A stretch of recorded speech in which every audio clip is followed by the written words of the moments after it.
Magandang araw po sa ating lahat. Narito ang ating weather update. Easterlies pa rin po ang nakakaapekto sa bansa, lalo na po sa bandang Southern Luzon and Visayas. Inyong mapapansin sa dagat Pasipiko, walang bagyo o low pressure area. Sa Sulusi, may isang kumpulan ng kaulapan, nagbigay ito ng mga kalat-kalat na pagulan sa malaking bahagi po ng Visayas. At ito ay inaasahan po nating malulusaw ngayong araw.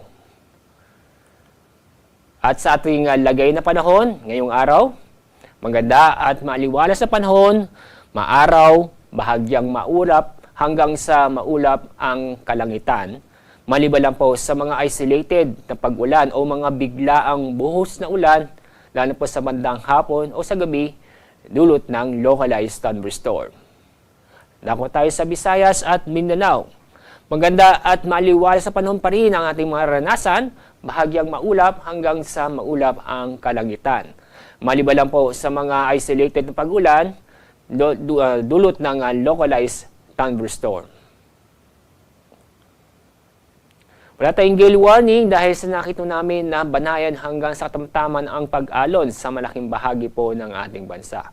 Kaya safe naman pong pumalaot ng ating mga kababayan, lalo po yung gumagamit po na maliliit na sasakyan bandagat.